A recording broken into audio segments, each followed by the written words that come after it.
Of all the numerous Hive fleets of the Tyranid race, the organisms and behaviour demonstrated by Hive Fleet Tiamet are considered to be some of the most unusual. From an evolutionary standpoint, the creatures that form the bulk of Tiamet display remarkable resilience in comparison to the organisms of other Hive fleets.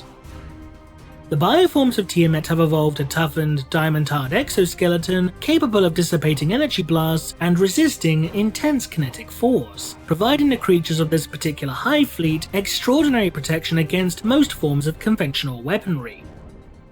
While the Imperium's first official encounter with the greater whole of the Tyranid race would not take place until late M41 with the arrival of Hive Fleet Behemoth, a number of Imperial authorities believe that the organisms of Hive Fleet Tiamet have been operating within the Milky Way galaxy since at least M35.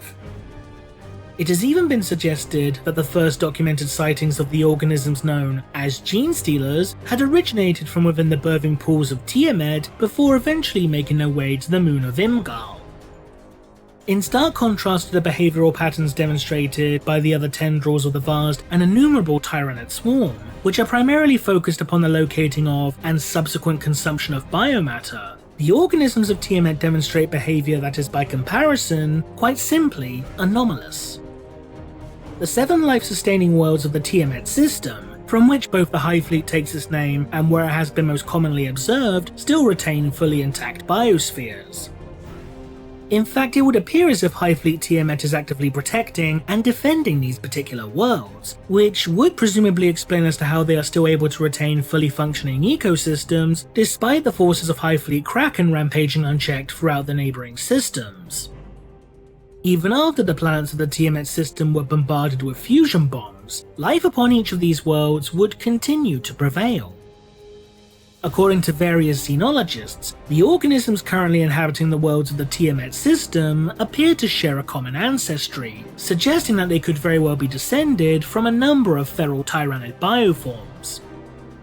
But perhaps the most peculiar organism documented within the Tiamet system would be one that was discovered by a group of Eldari rangers upon the jungle world of Ziaphoria. This organism is, essentially, a towering continent-spanning mass of flesh and chitin which had been formed into a massive conical structure. This organic construction is positively saturated with psychic energy, with the psychic white noise known as the shadow in the warp being particularly concentrated throughout its mass. So strong is the structure's connection to the shadow in the warp that when the psychically sensitive Eldari approached the structure in order to more closely examine it, many of their number would begin experiencing intense and violent convulsions, forcing those that were still able to retreat. Sometime after this, a kill team from the Death Watch chapter of the Adeptus Astartes would also discover this biotower during an expedition to the world. As the Death Watch attempted to examine the structure, it would unleash an immense blast of psychic energy that enveloped the entirety of Ziaphoria, slaying the kill team's librarian and alerting the Tyranids to the presence of the Astartes. While Tiamet's forces would overwhelm and eliminate the remaining Space Marines, Watch Sergeant Gunheim would succeed in delivering a final Vox message to the kill team's orbiting Corvus Blackstar gunship before perishing, alerting his battle brothers to the danger posed by this colossal biotower. However, it would eventually come to light that this tower was not the sole example of its kind upon the surface of Ziaphoria, as countless numbers of these structures would eventually be brought into existence, corrupting the very soil and crust of the world into a seething mass of psychically charged organic material. But just what exactly could these immense organic tower-like constructions upon Ziaphoria be? Some within the Ordo Xenos branch of the Inquisition believe that these structures are designed to operate as some form of beacon, one designed to attract other Tyranid organisms into a galaxy, even if not necessarily to the Tiamet system specifically. This would appear to be the most likely possibility due to a number of factors. The first of which is due to the fact that these structures upon Ziaphoria are not only charged with incredible amounts of psychic energy, but that the presence of the shadow in the warp has been documented as being exceptionally potent within these structures. While the shadow in the warp is most commonly known for preventing other organisms from making a connection to the warp itself, be it for the purposes of astrocommunication or for the utilization of psychic powers, it has been hypothesized that the shadow in the warp is, in itself, a byproduct of the constant communication made between the hive mind and lesser Tyranid organisms. As such, the Ziaphorian biotowers being some type of, for want of a better term, communications relay or outpost isn't entirely unfeasible. There is also the fact that, over the years, Tyranid activity has grown more and more frequent throughout the Tiamet system, suggesting that other Hive Fleet tendrils are indeed being attracted to the world. After all, it's well documented that vast amounts of psychic energy can indeed draw the attention of Tyranid organisms, much like moths to a flame. One of, if not the most notable example of this occurring, took place during the events of the Horus Heresy following the Battle of Sotha. An ancient Necron artifact known as the Pharos Beacon, which was being utilized by Loyalist forces to circumnavigate the dangers posed by the massive warp storm known as the Ruin Storm, would be overloaded by the Loyalist Iron Warrior, Barabbas Dantiok. This mass discharge of psychic energy caused by the beacon's overlord, as detailed within the novel Pharos, would begin attracting the greater bulk of the Tyranid race towards the Milky Way galaxy, with the Hive Fleets now having sensed the presence of potential prey. 10,000 years later, the Tyranids of Hive Fleet Kraken would make their way into the galaxy and strip the world of Sotha clean of all life. With this in mind, it does seem fairly reasonable to assume that the structures upon Ziaphoria are being grown with a similar such purpose in mind. However, there exists another possibility in regards to the biotowers upon Ziaphoria, in that they are in fact an attempt made by the Tyranid race to produce structures which are comparable in function to that demonstrated by the Cadian pylons. The Cadian pylons are a series of ancient Xenos structures that were discovered upon the fortress world of Cadia, which are capable of holding back and even repelling the very tides of the warp. This is due to the fact that the pylons themselves are forged from a substance known as Noctilith, or as it is more commonly known, Blackstone, which, when correctly polarized, acts as a type of warp inhibitor. It was thanks to the presence of the Cadian pylons that a relatively calm area of space known as the Cadian Gate was able to exist, acting as the sole stable corridor of space leading to and from the warp space rift known as the Eye of Terror. However, following the events of the 13th Black Crusade, the Cadian pylons would ultimately be damaged and overload, allowing for the creation of the Cicatrix Maledictum, a truly gargantuan warp rift which, for all intents and purposes, split the galaxy in two.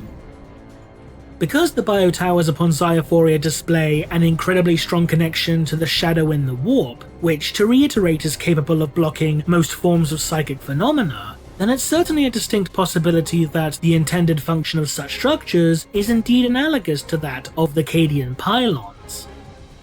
As such, these towers could have either been created by the Tyranids for the purpose of stabilizing nearby regions of space, allowing for the Hive Fleets to traverse the void without fear of becoming enveloped by sudden and unexpected warp storm activity, or even be potentially employed as some form of psychic weapon in response to the ever-increasing number of demonic creatures which are manifesting throughout the vast expanse of the galaxy. After all, it's well known that the Tyranids have recently begun to evolve a number of specialist adaptations in order to better combat against those tainted by the corrupting energies of the warp. This is most notably displayed by the organisms of Hive Fleet Kronos, which is a Hive Fleet that has seemingly evolved for the sole purpose of being a countermeasure against the servants of the ruinous powers, both mortal and demon alike. Regardless of the actual reason behind the construction of the towers upon Ziaphoria, one still needs to ask as to why the organisms of Hive Fleet Tiamet continue to leave the various biospheres of the Tiamet system intact. This particular question would appear to be a fairly simple one to answer given the current circumstances within the Tiamet system. Because the biotowers upon Ziaphoria are themselves gargantuan living organisms, as opposed to being a series of simple installations fashioned from stone, steel, or plastics like those constructed by other races, this would mean that such creatures would need copious amounts of fuel in order to maintain their unique biological functions and thus continue to operate as intended. As such, if the worlds within the Tiamet system was to retain intact biospheres and fully functioning ecosystems, then this in turn would provide Hive Fleet Tiamet a substantial number of resources that they could use in order to effectively feed the Ziaphorian biotowers. In this case, the Hive ships of Tiamet can make planetfall upon each of the many life-sustaining worlds throughout the system before going on to harvest vast amounts of flora and fauna and transporting such materiel back to Ziaphoria.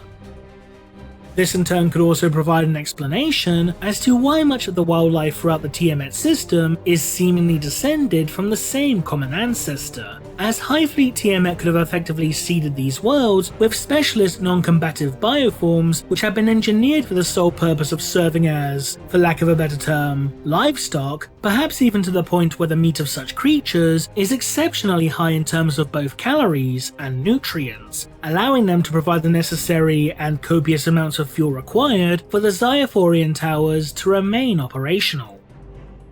This idea is further supported by the fact that, according to the 8th edition Genestealer Cult Codex, a being known simply as the Conduit would lead his fellow cultists on a pilgrimage to Ziaphoria.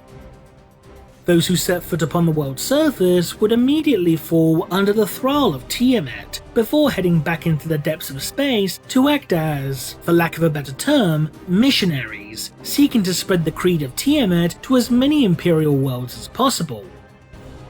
Those that make their way to Ziaphoria from this point on are said to add to the world's power, implying that these pilgrims are being utilized to fuel Tiamet's many biotowers regardless of the purpose that they ultimately serve. This would certainly provide a logical reason behind Tiamet's extremely aggressive and highly territorial behavior regarding the planets of the Tiamet system, as opposed to just the world of Ziaphoria itself where the biotowers are located. Perhaps Tiamet knows that should their pantry worlds ever be destroyed or scoured of all life, then their mission in maintaining the function of these gargantuan constructs, whatever it may truly be, could ultimately fail. What do you think? Leave a comment below, and thanks for watching.